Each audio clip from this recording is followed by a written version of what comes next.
Família Viana de Carvalho, mais uma sexta.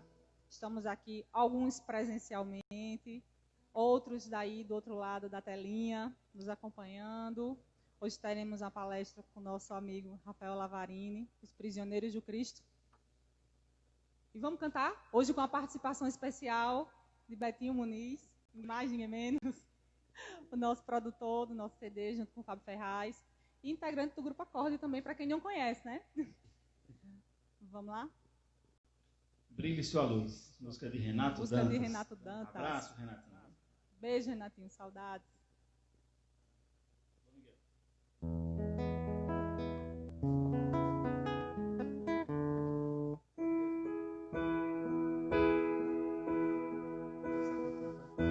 Falando aos médiuns para ser bom medianeiro, cedo que ame, faço bem o ano inteiro. Seja servo fiel da boa nova de Deus, multiplica os talentos, eles não são só seus.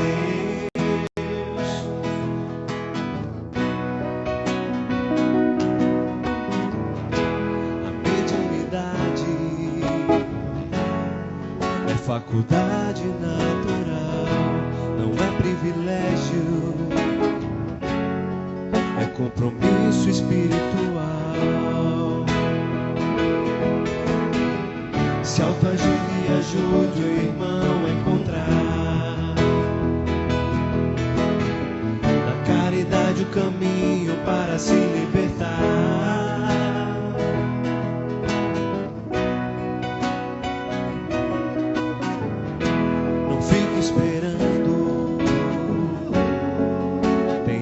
Sem trabalhar, brilhe sua luz. Jesus está a lhe esperar.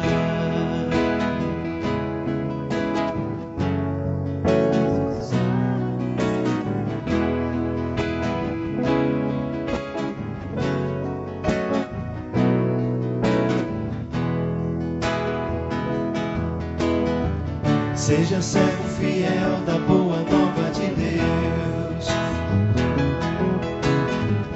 multiplica os talentos, eles não são só seus.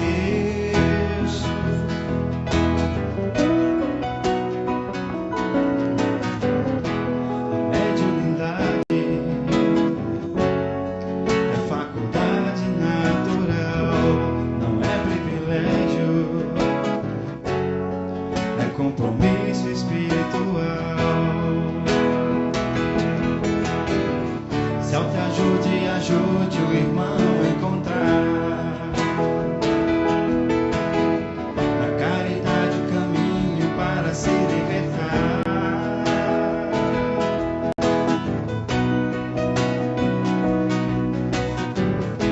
Não fique esperando,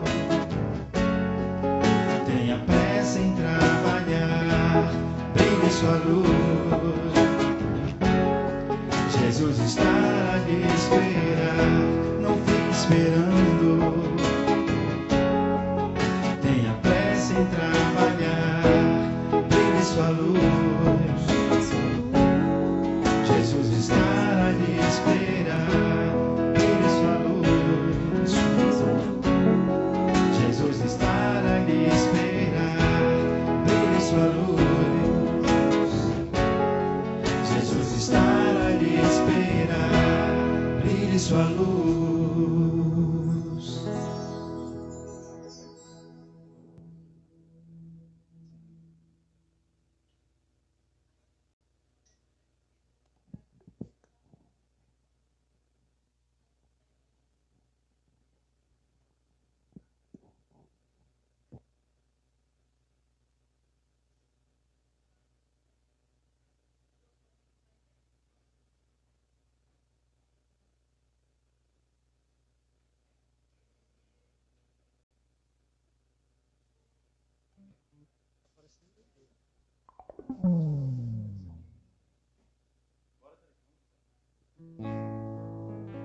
Bom, gente, Agora é aquele momento da gente fechar os olhos,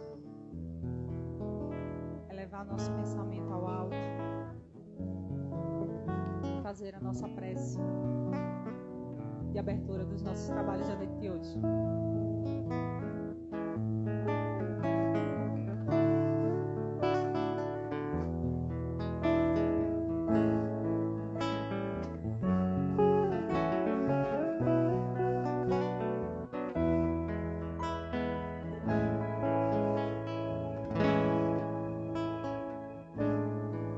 O Senhor é o meu pastor, Ele não me faltará.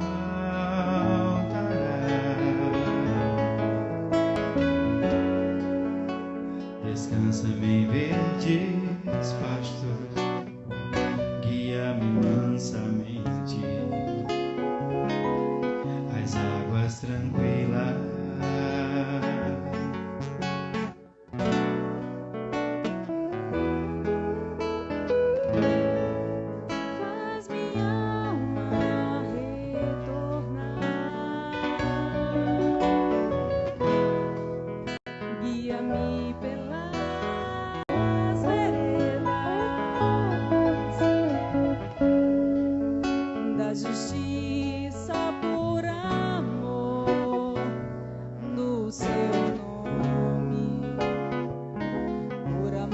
Seu nome.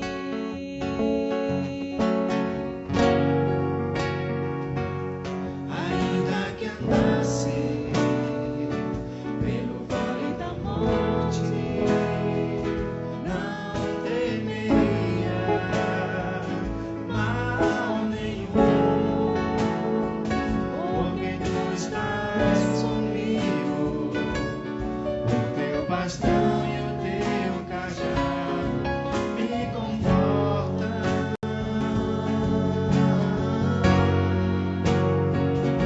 Preparas uma mesa perante mim, na presença dos que me provocam. Unge minha face e o meu cálice transborda.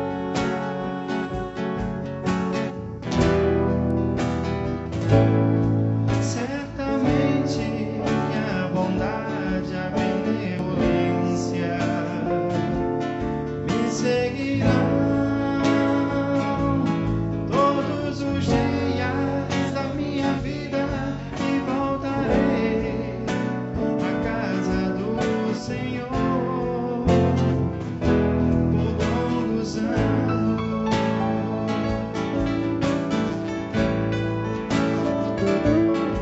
Certamente que a bondade, a benevolência me seguirão todos os dias da minha vida e voltarei à casa do Senhor por longos anos.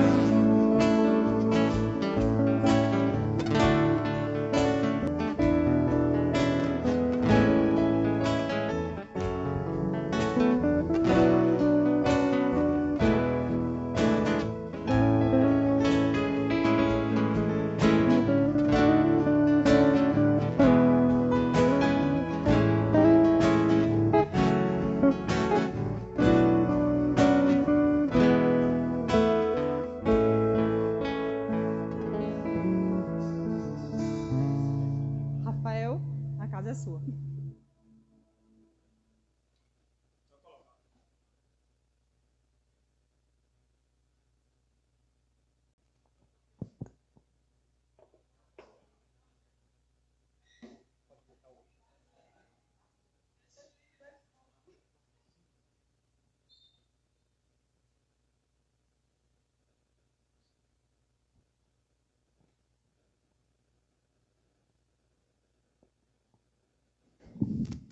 Boa noite a todos. Que Jesus possa nos abençoar, nos iluminar e que a gente consiga compreender um pouco da proposta do Evangelho, que é relativa aos prisioneiros do Cristo. E a gente gostaria de propor uma reflexão sem julgamento, julgamento este muito comum diante da sociedade em que vivemos, com os irmãos que cometeram crime.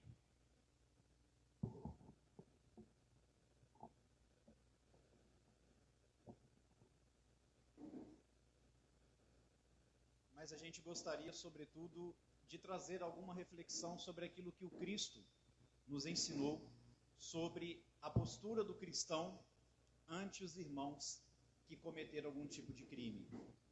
E para a gente iniciar essa reflexão, a gente gostaria de lembrar de uma passagem maravilhosa que encontraremos no livro Boa Nova, psicografado por Chico Xavier, de autoria espiritual de Humberto de Campos. Nesse livro, nós teremos em um destes capítulos os discípulos de Jesus discutindo entre eles sobre as questões da fé. E é interessante esse ponto, porque muitos dos discípulos naquele momento afirmavam que para ter fé, o homem deveria ter uma idade avançada, porque só a experiência de vida era capaz de trazer fé na vida de alguém. Os mais jovens que estavam ali afirmavam que para ter fé, o homem precisava ser jovem, a mulher precisava ser jovem, porque eles precisavam de tempo, de vida, para dar o testemunho da fé. Outros discípulos, que passavam por muitas dificuldades financeiras, diziam que o homem de fé é aquele que era pobre, porque a pobreza está relacionada à humildade, segundo aquelas concepções, e hoje a gente percebe que não tem nada a ver. Mas havia outros discípulos, como Judas, Mateus, que tinham alguma vantagem financeira e diziam, afirmando que a fé, em verdade, era fruto daqueles que tinham algum tipo de poder material, porque para fazermos algo em benefício de alguém, na concepção deles, precisávamos ter dinheiro. Mas um dos discípulos ficou muito conturbado com toda aquela discussão, sem compreender de fato o que era fé. E Jesus manteve-se em silêncio. Aquele discípulo era Tomé. E a gente já faz uma primeira reflexão. Todos nós também temos um pouquinho de Tomé. A gente precisa ter algo mais concreto para compreender tanto as questões da fé, como deve ser exercida a caridade, a paciência, o que é a esperança. Muitas vezes precisamos ainda do concreto, do palpável, para melhor compreensão dessas questões. Alguns dias depois desse fato, Jesus foi preso. Inclusive, a gente vai só dar uma pincelada sobre essa prisão de Jesus para uma pequena reflexão a respeito. Quando Jesus foi preso, Pedro, um dos seus discípulos, dos quais Jesus mais confiava, tomou uma atitude curiosa. Ele tirou uma faca que ele carregava e feriu o soldado que efetuava a prisão de Jesus, que era um inocente, não havia cometido nenhum crime, mas estava sendo preso pelas forças romanas, sob a influência dos fariseus, os religiosos da época. E o que nos chama a atenção foi a postura de Jesus, porque aparentemente era um amigo defendendo um homem bom, um homem do bem e um homem justo, que não havia cometido crime algum, ou seja, utilizando uma arma para a defesa pessoal de um inocente. Qual foi a postura do Cristo? Senão uma postura enérgica com Pedro, o seu discípulo. E aquela atitude de Jesus não só repreendeu e mostrou que o Cristo era pacífico e que não era a favor de darmos em troca da violência e da injustiça mais violência e mais injustiça. Pedro, embainhe a tua espada, porque aquele que fere pela espada será ferido. Jesus, portanto, naquele momento, fala da lei de causa e efeito. Aquele que fere com a espada será ferido. E a gente então começa a entender esta psicologia do Cristo, encarcerado injustamente, julgado e condenado, nos fazendo lembrar das profecias de Isaías, como aqui está registrado no capítulo 53 do seu livro, quando ele nos afirma sobre o Salvador cerca de 800 anos antes de Jesus nascer. Homem de dores, experimentado nos trabalhos, não terá beleza nem formosura, como uma ovelha será levado ao abatedouro e padecerá entre dois criminosos. Uma profecia escrita 800 anos antes de Jesus nascer, que já previa todos esses acontecimentos. Porém, muitos de nós acreditamos que naquela noite sombria do Calvário havia um discípulo que foi fiel a Jesus e esteve presente naquele momento. João, evangelista. E é verdade, João estava dando testemunho. O próprio Humberto de Campos vem nos narrar que quando ele chega na cena do Calvário, Maria estava inconsolável. Mas Maria era um espírito superior, mas era mãe. E até o último momento ela acreditava que o filho poderia se safar daquela perseguição e daquele martírio. E aí João não fala nada, mas ele chega naquele momento e apenas coloca as mãos no ombro de Maria. O que fez Jesus recobrar as forças e falar aquela frase que é muito conhecida: filho, eis aí tua mãe, mãe, eis aí teu filho. Por coincidência ou não, João, o único dos discípulos que não morreu martirizado. Morreu de morte natural, pela velhice, com mais de 100 anos de idade. Fazendo a gente entender também quando Jesus fala: vinde a mim, todos vós que estáis aflitos e sobrecarregados, que eu vos aliviarei. Dar o testemunho e ser fiel a Jesus minimiza as nossas dores. Não que a gente não vai enfrentar os desafios. João enfrentou muitas perseguições. No final da vida precisou ser exilado, onde ele escreve as cartas, o Evangelho, o Apocalipse. Foi preso, espancado várias vezes, mas ele não teve uma morte por martírio, como todos os outros discípulos tiveram. Mas o fato interessante é que naquele dia do Calvário havia um outro discípulo presente e que pouca gente sabe, porque ele estava fantasiado. E está registrado lá no livro Boa Nova por Humberto de Campos. Sabem quem era? Tomé, que estava morrendo de dúvida sobre a fé. Ele se fantasiou e foi acompanhando Cristo. Desde o momento em que ele carrega a própria cruz, o sirineu do caminho ajuda Jesus, e ali vai prosseguir naquele martírio até o final da crucificação. Mas Tomé começou a entrar em conflito íntimo, porque ele começou a procurar naquela pequena multidão que seguia as cenas da crucificação, algum daqueles leprosos que haviam sido curados por Jesus. Ele procurou alguma daquelas pessoas que estiveram presentes quando Jesus matou a fome do povo, na multiplicação de pães e peixes. Ele começou a procurar aqueles que estavam ouvindo as bem-aventuranças no Sermão da Montanha. Cadê os cegos? Os coxos? Aqueles que receberam prodígios das mãos de Jesus, orientações, palavras de vida eterna. E ele não encontrava ninguém, inclusive não encontrava nenhum dos discípulos, e olhava para si mesmo e falava: sou um covarde, eu estou aqui fantasiado.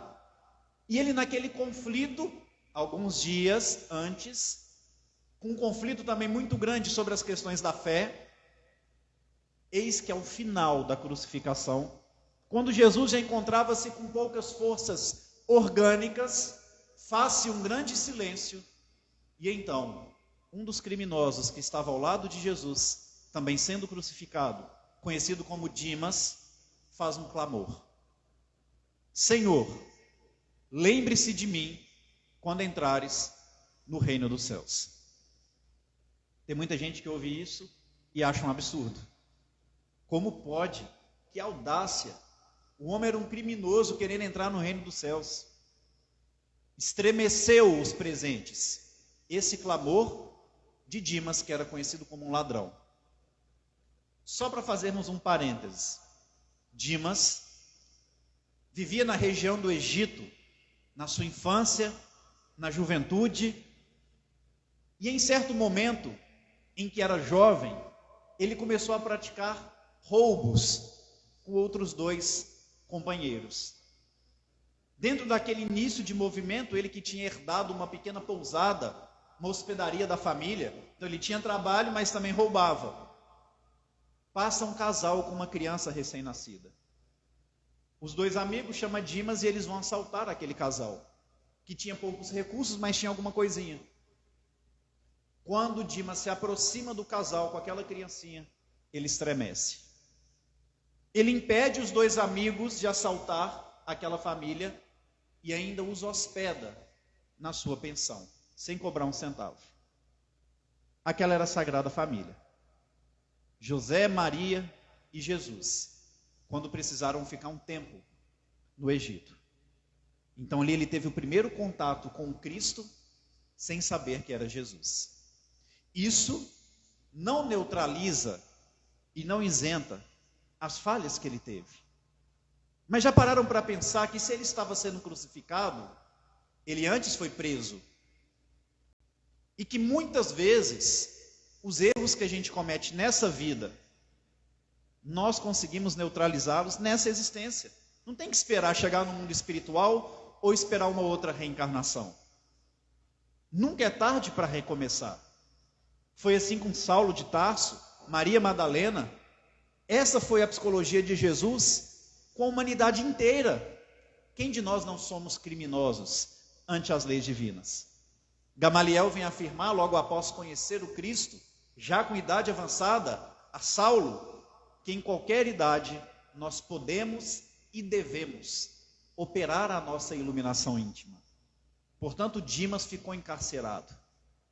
Uma pessoa encarcerada já naquela época não mudou muita coisa, sofre muito, neutraliza muitas falhas, paga pelo que fez, porque o sofrimento de quem está encarcerado é muito grande.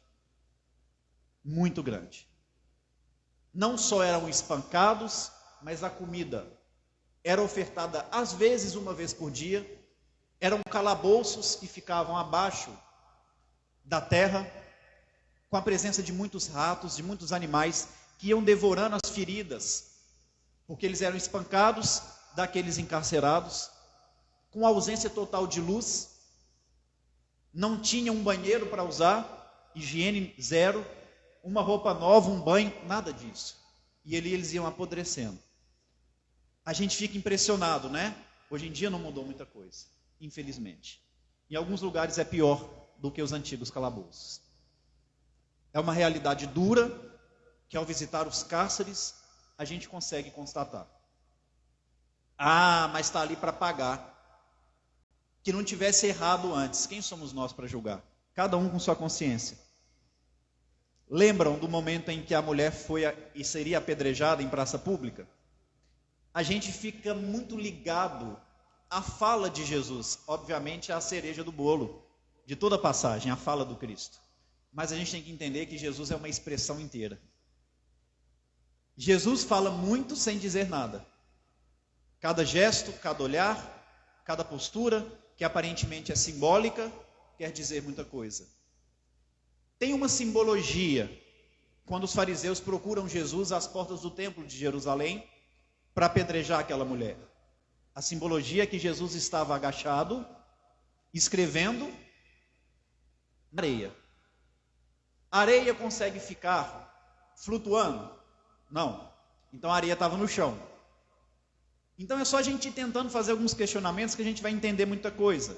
Jesus escrevia com o dedo numa areia, como se ele estivesse escrevendo. As pessoas achavam que Jesus estava aproveitando a areia para escrever algo, mas ninguém nunca falou que Jesus tinha escrito.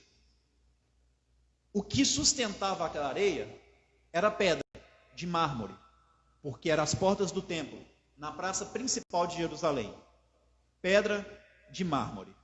Jesus com seu dedo escrevendo naquela pedra.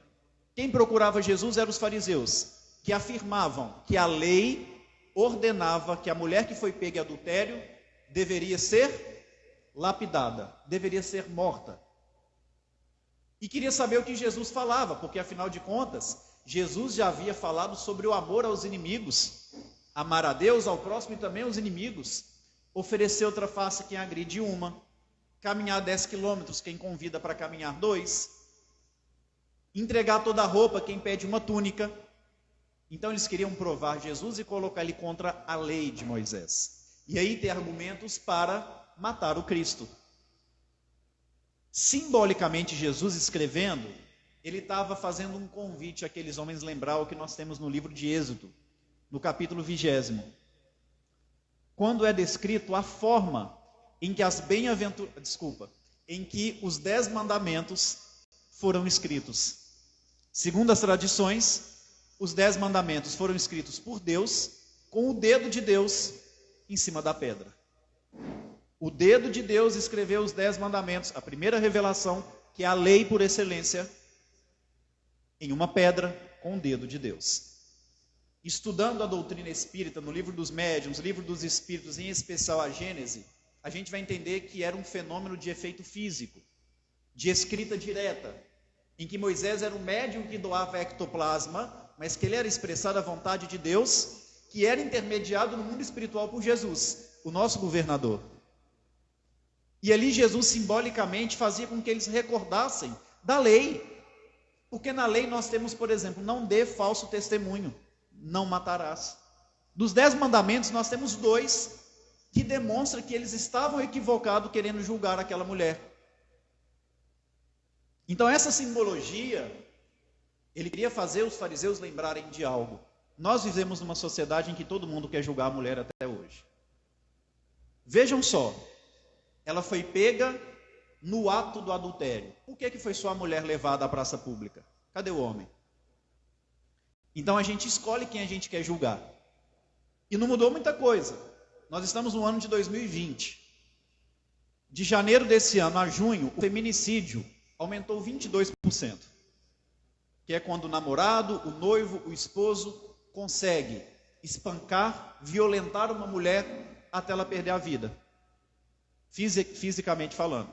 Sem falar aquelas que apanham e não denunciam, não morrem. Sem falar da violência psicológica, violência social, violência econômica, que as mulheres vêm sofrendo até os dias atuais. Mas o fato é que a gente escolhe quem a gente quer julgar.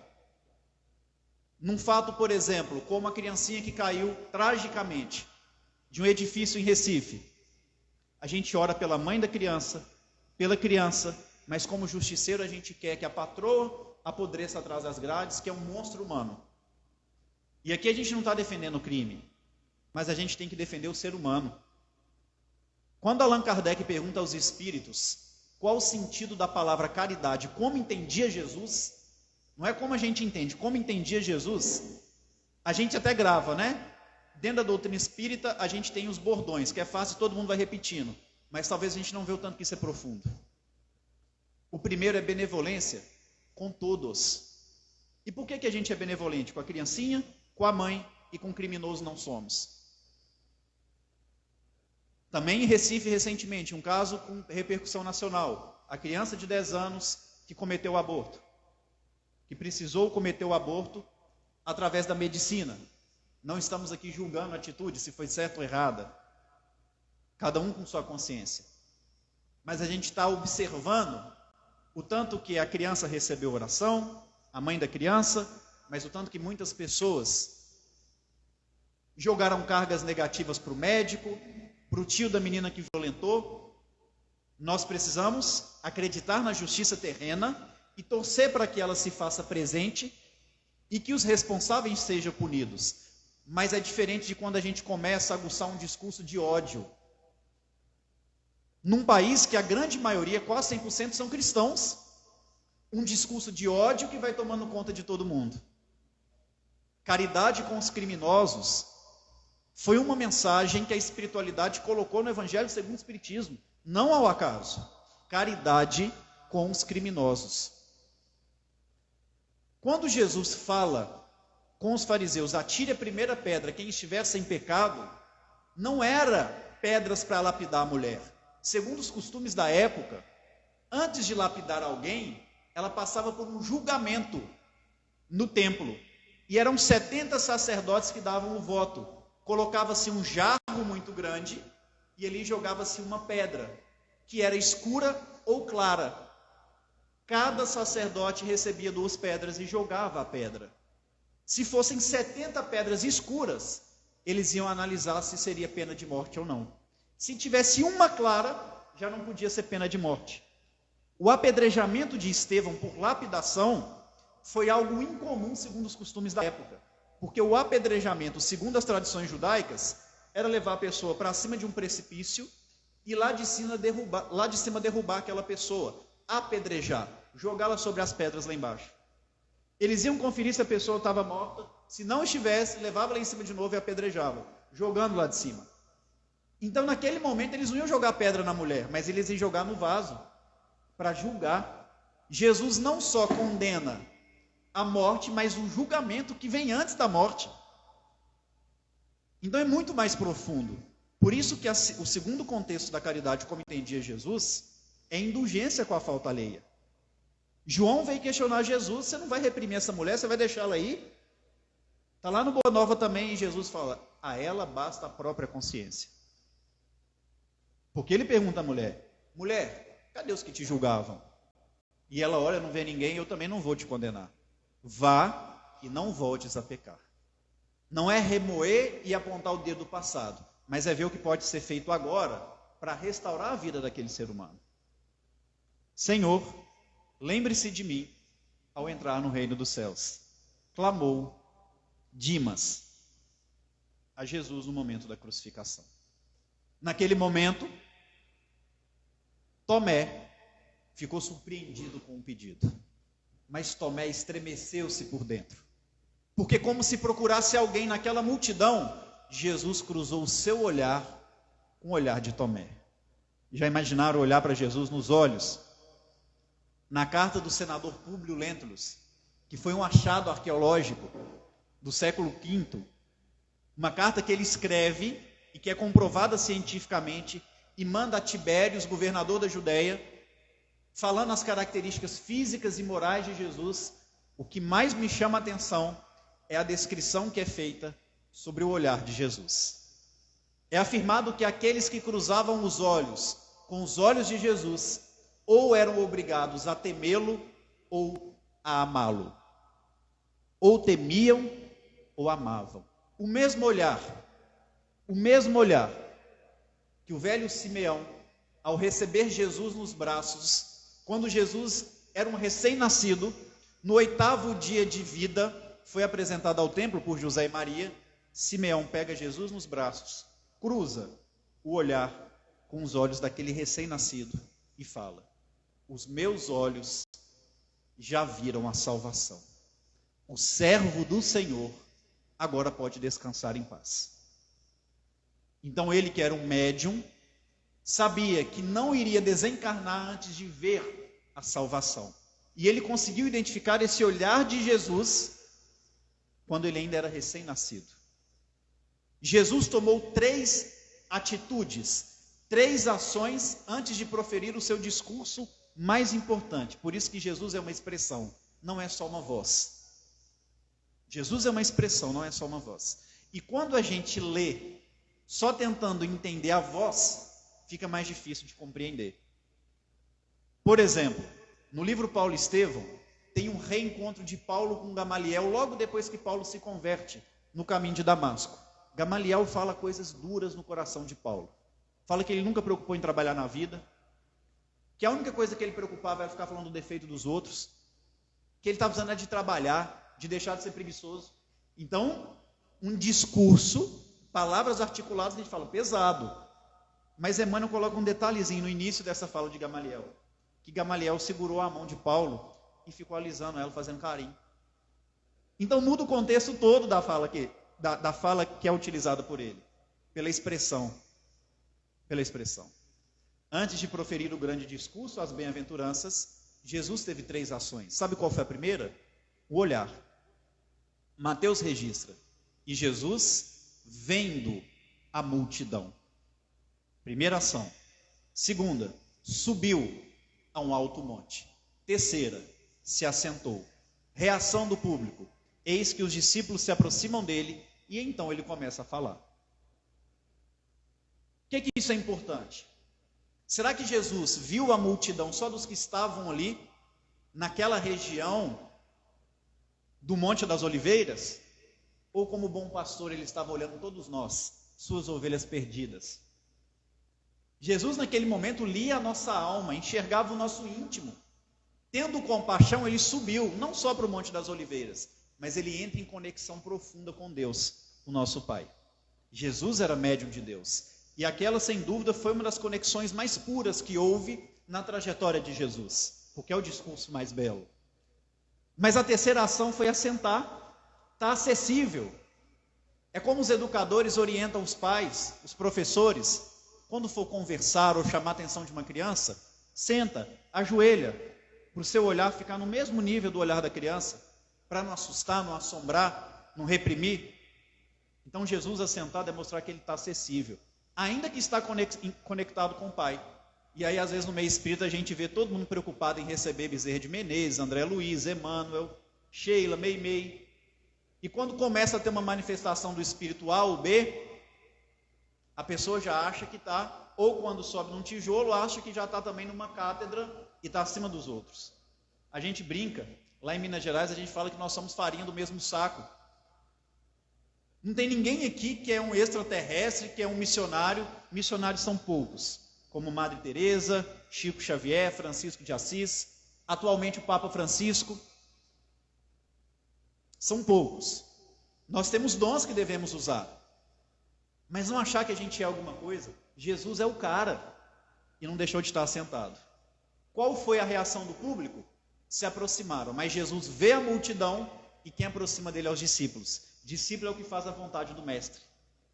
Jesus enxerga todos nós e espera por nossa aproximação. Está esperando, está sentado, simbolicamente falando.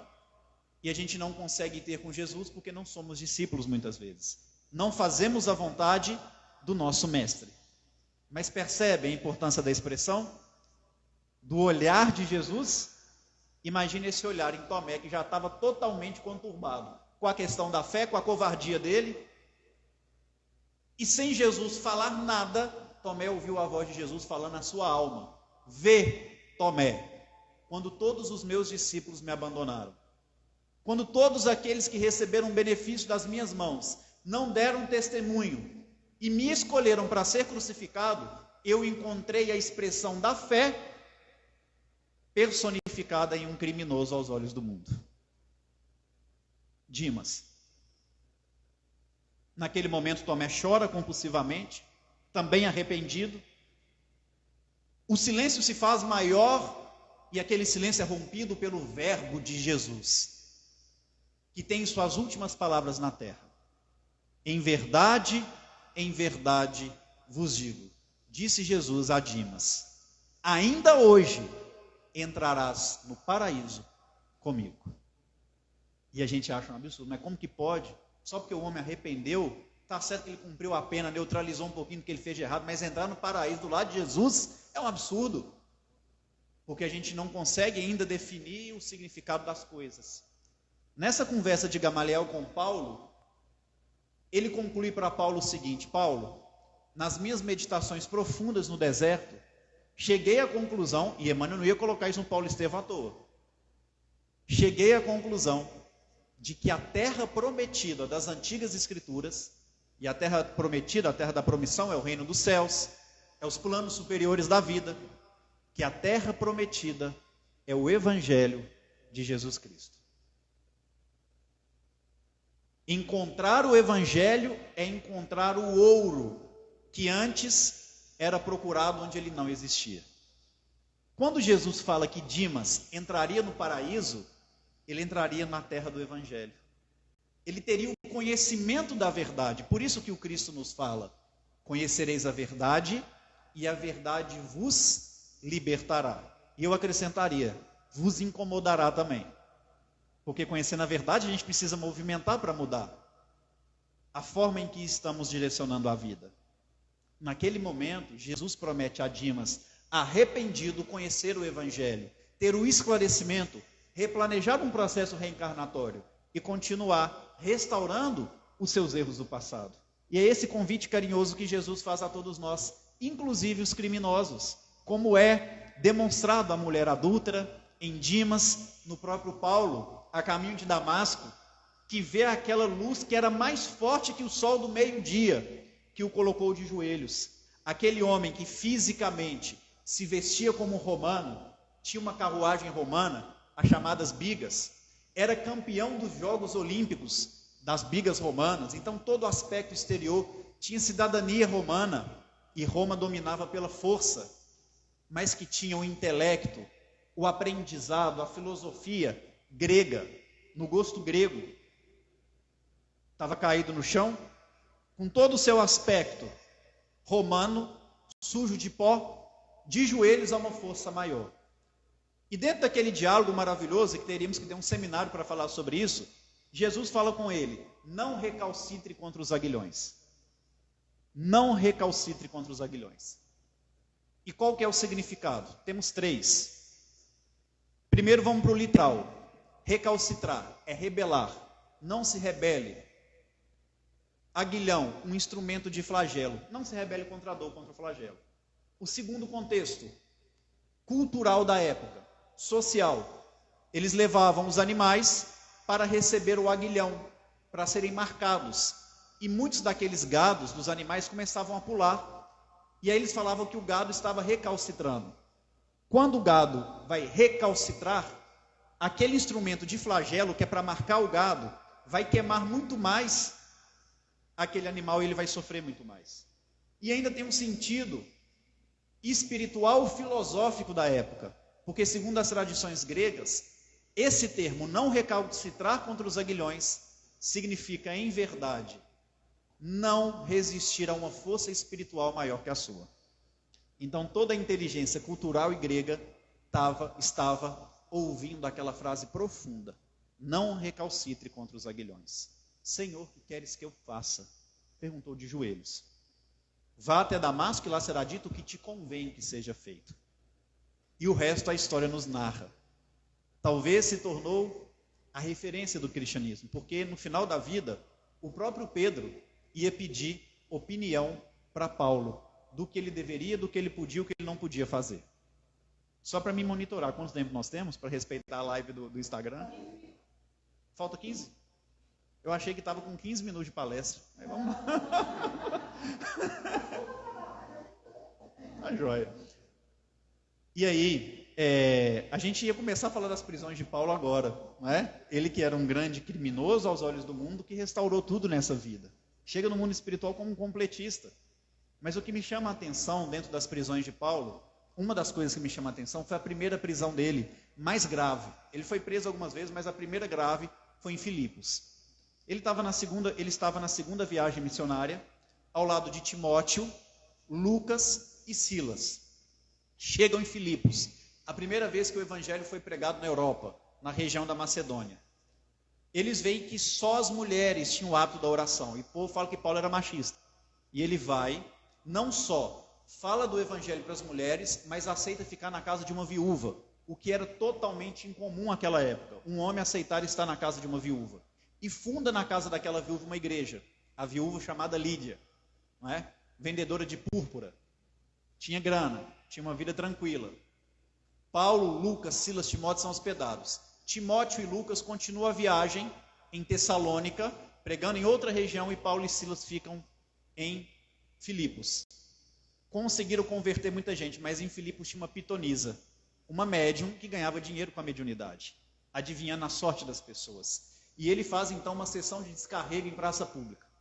Depois de alguns dias que a mulher aparecia no final da pregação e falava, eles são deuses, são anjos revestidos em seres humanos, falando de Paulo e Silas, e o pessoal ficava maravilhado. E Silas achava aquilo muito bom, porque afinal de contas, a pitonisa era respeitada e estava endossando o trabalho deles naquela região. Mas Paulo estava incomodado, porque sabia que ela estava ganhando dinheiro com a mediunidade há muito tempo. E ele faz essa sessão do descarrego, essa proibição de que aquele espírito animasse aquela mulher. Na verdade, ele proibiu e fechou a mediunidade dela. óbvio, com apoio da espiritualidade. 3 dias depois, os comerciantes que ganhavam grana em cima daquela mulher, não satisfeitos com a falta de dinheiro que isso causou, açoitaram Paulo e Silas em praça pública. E bateram muito. Depois jogaram eles na prisão. Inclusive, eles apanharam tanto, e aí é os detalhes da obra, não é? Que Emmanuel fala que eles não puderam dormir e nem sentar. De tão machucado que eles estavam, não conseguiam sentar e nem dormir. E aí, então, eles ficam ajoelhados e começam a fazer orações em voz alta na prisão. Emmanuel também não fala ao acaso que eles estavam orando em voz alta. Dependendo do lugar que a gente está, do contexto, é preferível fazer oração em voz alta, mesmo se a gente estiver sozinho. Porque tem espíritos que não vão captar a força do pensamento. O ideal é fazermos em voz alta o culto do lar quando a gente está sozinho, para a gente atingir mais pessoas. E ali uma escuridão, imagina o contexto que eu já narrei das prisões daquela época. Paulo então consegue com muita dificuldade ir orando e aproximando de uma cela ao lado, e percebe que todos os presos estavam de joelhos, com o olhar assustado e ao mesmo tempo magnetizados com o poder daquela prece, com o poder daquela oração. Ele para de fazer a oração, e Emmanuel ainda fala que ele caminha com dificuldade. Então ele estava muito machucado. E ele olhando a fé que estava brotando da alma daqueles homens, esquecidos do mundo, que estavam apodrecendo ali dentro, ele começa então a proclamar o Evangelho.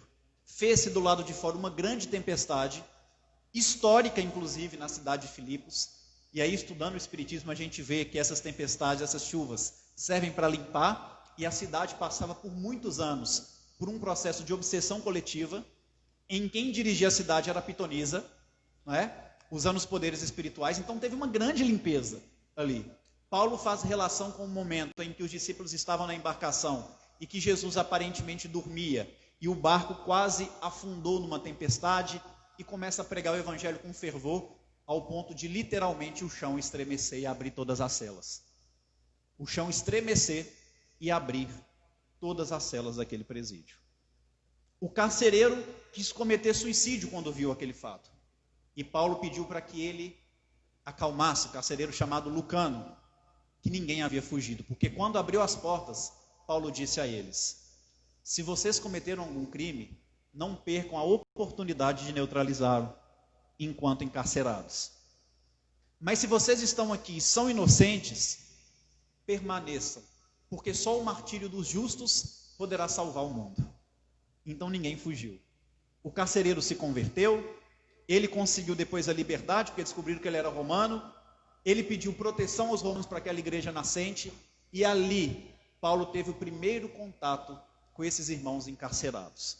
Pela primeira vez ele foi tomado de compaixão e misericórdia, o que foi acontecendo em muitas outras prisões. Como por exemplo em Corinto, ainda na segunda viagem missionária, onde as 39 chibatadas, os 39 açoites, foi em maior parte na região da boca, do rosto de Paulo, que a partir desse momento era conhecido por tantas cicatrizes que carregava no rosto e em todo o corpo, de tanto que apanhava. E ali, obviamente, os espíritos da treva intuindo os carrascos a bater na boca, porque o verbo de Paulo convertia muitos corações. E ele entra no presídio em Corinto, provavelmente o mesmo presídio que ficou Abigail e Estevão, quando foram presos ao lado do pai, na véspera do martírio do pai e da prisão de Estevão. Quando Estevão, inspirado, sem ter tido contato com Jesus, fala com Abigail: minha irmã, eu creio no Messias Redentor. Ele virá reestabelecer todas as coisas, dará paz aos tristes, levantará os oprimidos, tomará com amor todos aqueles que padecem de sofrimento da alma. Quem sabe, Abigail, ele já não se encontra entre nós, porque Deus opera em silêncio e não concorre com as vaidades da criatura terrena. Paulo sentia que Jesus estava na terra. Estevão sentia a mensagem do Evangelho viva. Provavelmente na mesma prisão Paulo ficou. E ali, segundo Emmanuel, ele teve o primeiro grande êxtase espiritual depois de tomar as 39 chibatadas no rosto. O êxtase espiritual, que segundo Allan Kardec, é uma forma de desdobramento das mais raras, porque o espírito vai numa região tão superior que se ele não tiver consciência do compromisso dele, ele não quer nem voltar. E Paulo teve essa experiência no cárcere. Mais tarde ele é preso em Jerusalém, ao final da terceira viagem, Queriam matá-lo, conseguiram escoltar Paulo até Cesareia, para que ele não morresse em Jerusalém. Em Cesareia eles levam ele para Roma, mas ao sair de Cesareia acontece um fato interessante. Antes de entrar na embarcação, no porto de Cesareia, Paulo preso, percebe que centenas de cristãos de toda a Judéia foram despedir dele. O homem que era perseguidor, que tinha sido responsável não só pela morte de Estevão, mas de vários cristãos da aurora do Evangelho. Tinha centenas de cristãos. O próprio Tiago, anteriormente eles tinham um desgaste, velhinho segurando o cajado. Todos se ajoelhavam na beirada da praia e choravam discretamente naquele momento. Emmanuel, naquele instante, descreve Paulo como campeão do Evangelho. Emmanuel, que nunca teceu um elogio para Chico Xavier, a não ser incentivá-lo, chama Paulo de campeão do Evangelho. Júlio, que era o centurião responsável em fazer a guarda de Paulo, já estava comovido vendo aquela cena. Lucas então chorava. Timóteo estava presente também emocionado. Entraram no barco e Lucas, que já havia escrito o Evangelho sob orientação de Paulo, narrado por Maria de Nazaré, começou a escrever Atos dos Apóstolos, segundo a orientação de Paulo, e ali ele afirma: eu preciso descrever essa cena em Atos dos Apóstolos, porque nunca na terra algo me comoveu tanto. E Paulo então fala assim: escreva Atos, mas escreva para falar das minhas fraquezas, das minhas lutas, e exaltar o nosso Senhor Jesus Cristo. Todas as vezes que quiser colocar um favor em meu nome, cala-te sempre, porque quem precisa crescer é o nosso Senhor Jesus Cristo. Entra na embarcação, passam por naufrágios durante a viagem, por muitas dificuldades.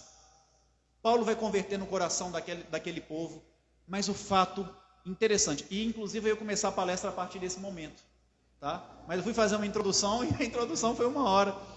E aí, eles chegam num porto chamado Pozzuoli, pela primeira vez no continente italiano. Júlio tinha se convertido, que era o centurião responsável, com 100 homens a tomar conta de Paulo.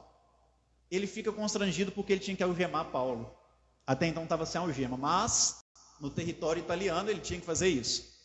E Paulo então fala: ora esta, Júlio, não vamos agastar nossa afeição e nossa amizade. E então Paulo entrega as mãos para ele. E aquele soldado romano, Júlio, fala com Paulo: disputo a alegria de estar convosco. Olha que lindo isso. O cara que era perseguidor: disputo a alegria de estar convosco. Quisera eu ser também um prisioneiro do Cristo. Quisera eu ser também um prisioneiro do Cristo. A partir desse momento, o próprio Paulo se autodenomina nas suas cartas, como a carta a Fílemon, aos Colossenses, a Timóteo, como Paulo, o prisioneiro de Jesus Cristo. Mas assim como Paulo, temos muitos outros presos do Cristo. Muitos homens encarcerados, que têm uma trajetória de vida maravilhosa, sejam eles criminosos ou não. O fato é que Emmanuel nos afirma que, aos olhos de Deus, não tem ninguém inocente. E que a diferença de quem está encarcerado nas grades materiais e a nossa é que o crime deles foi descoberto e o nosso ainda não. Todos nós estamos no processo de recuperação. A terra é uma grande prisão em que a gente vem para educar o espírito. Tem 2 objetivos principais na nossa Constituição, na Lei de Execuções Penais, que é fazer com que a pessoa perca a liberdade pelo crime que cometeu e fazer com que a pessoa se reeduque. E é o mesmo objetivo da reencarnação. A gente pede a liberdade espiritual para educar o espírito. E a gente gosta de julgar os que estão presos nas prisões materiais. E às vezes nos encontramos nas algemas fluídicas, que são muito pior. Que Jesus possa nos amparar, nos abençoar. A gente vai dar uma pausa agora, por causa do tempo do Instagram. Sim, mas se a gente for entrar, acho que no outro assunto agora, talvez não dê para finalizar. Sim, a gente, na verdade, então, acho que nesses últimos 5 minutos, na verdade eu ia fazer isso com mais calma, mas eu acho que dá para fazer para não deixar o pessoal do Instagram também sem, né? Eu queria ler o prefácio do livro, que é intitulado Os Prisioneiros do Cristo, que é um estudo profundo sobre a carta que Paulo escreve a Fílemon, a menor de todas as cartas, uma carta particular, Paulo escreve 3 cartas particulares, a Fílemon, a Tito e a Timóteo. E essa então, sim, essa ele começa a escrever a partir da prisão que ele chega em Roma. Desse momento que eu falei, ele foi algemado, levaram ele para Roma. Quando ele chega lá, acontece um fato muito interessante, que ele então depois escreve uma epístola, que é com um criminoso que estava preso, Onésimo, que mais tarde, segundo as tradições católicas, vira até um santo, não é? Mas o livro é um estudo profundo sobre essa carta, o livro Os Prisioneiros do Cristo. A gente traz um pouco das nossas experiências também no cárcere, desde o sistema convencional, né? O sistema penitenciário brasileiro, até a APAC, que é a Associação de Proteção e Assistência aos Condenados, que a gente é voluntário há 8 anos, né? Primeiro presídio do mundo sem armas, sem presença da polícia, onde os próprios recuperandos ficam com a chave do presídio. Nunca teve uma rebelião, nunca teve um assassinato. Recupera-se 90% das pessoas. Então a gente conta um pouco dessa experiência no livro. Fazendo um paralelo a esse estudo, que é um estudo profundo da carta de Paulo, a gente fala também algumas histórias inéditas da vida de Chico Xavier, que os meus avós conviveram com ele. Então tudo isso tem no livro. Não sei se vai dar tempo de ler todo o prefácio, mas eu queria falar um pouco da apresentação do livro, que foi escrita por um grande amigo chamado Altino Majeste. Ele é de Londres, é um dos caras que me incentiva muito a estudar Paulo, o cristianismo primitivo, conhece demais e é um amigo muito querido. E ele pôde escrever para a gente esse prefácio que tocou muito meu coração e eu queria compartilhar.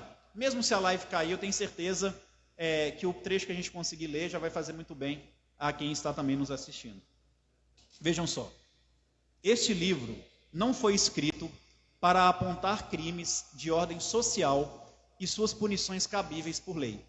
Foi escrito para trazer uma chuva de empatia e de amor ao irmão que cometeu algum crime. Veio para nos dizer que é possível sim recomeçar.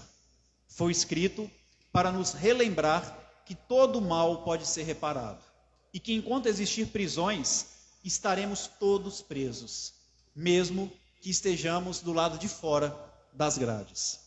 A mãe dos órfãos de Calcutá, Madre Teresa, disse que quem julga as pessoas não tem tempo para amá-las, mas nós ainda julgamos demais e amamos de menos.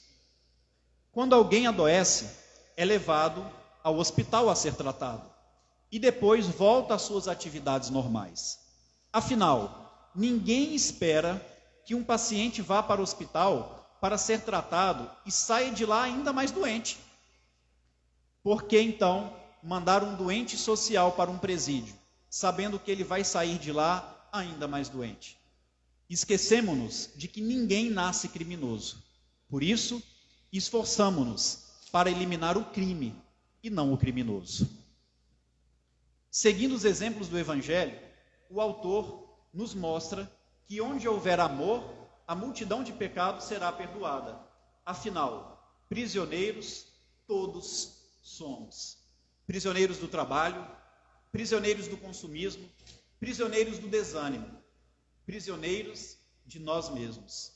O convite desta obra é para que vejamos na figura do tecelão de Tarso a vitória do amor sobre as prisões, pessoais ou sociais. São páginas que nos levam ao amor que liberta do mundo e nos faz prisioneiros do Cristo. Até aqui, eu acho que já tem um conteúdo espiritual muito grande, não é? Tudo isso que é relatado nesse prefácio.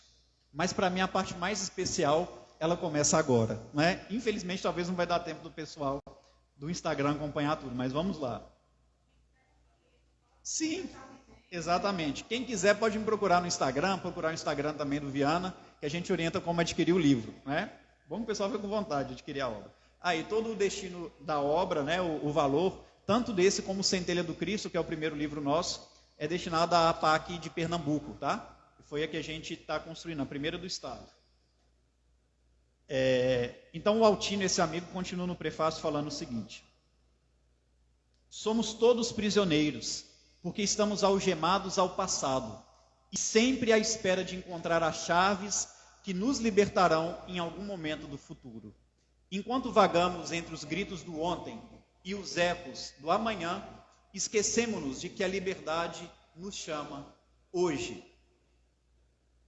Temos lutado por liberdade nas academias do intelecto, nas organizações sociais e, claro, na nossa individualidade.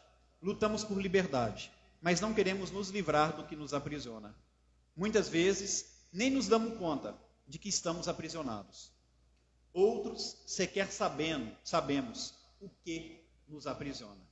E quando o sabemos, jogamos fora as chaves, quase sempre por medo. Sim, o medo da liberdade é maior do que o desejo que temos por ela. Acostumemo-nos à escravidão acostumamos com a escravidão do que é descartável, do momentâneo e do que dura pouco. Por isso, temos medo do que é eterno, do que é duradouro. A liberdade, uma vez alcançada, é eterna. E isso nos assusta. As palavras do Evangelho nos assustam, porque elas são palavras de vida eterna. Deus é incompreendido. E no nosso imediatismo, porque Deus é incompreendido no nosso imediatismo, porque Ele é eterno. E tudo parece desabar quando nos vemos sem olhar para o espelho. E descobrimos que também estamos imersos nessa eternidade. Que essa leitura te liberte e que ao mesmo tempo aprisione-te ao Cristo. Que essas páginas te abram as portas da eternidade agora. E aí no final é citado Clarice Lispector com a seguinte frase dela: liberdade é pouco, o que eu desejo ainda não tem nome. E aí o Altino conclui o prefácio falando: a frase de Clarice Lispector será completa quando percebermos que o nome desse desejo é o amor. Então esse é o prefácio do livro e fala muito sobre o que a gente trata nessa obra, Os Prisioneiros do Cristo, que tem como principal objetivo demonstrar para a gente o exemplo do Cristo, amoroso, que não julgava, que sabia ser indulgente, que era benevolente com todos, que perdoava e que continua olhando para cada um de nós como suas ovelhas perdidas, esperando pela nossa transformação íntima, na certeza de que ninguém foge do amor. Muita paz a todos, é sempre uma alegria muito grande estar aqui. Eva, muito obrigado mais uma vez. Eu espero que a gente continue tendo mais reencontros como esse, com cada um de vocês que frequentam a casa, que trabalham aqui, e eu falo realmente de coração. Desde que eu vim a primeira vez do Viana, eu falei com a Eva que eu não sairia mais daqui, não é? E graças a Deus, em pouco mais de um ano, vocês já me aturaram aí entre lives e vindas, pelo menos umas 5 vezes, não é? E eu espero que isso continue.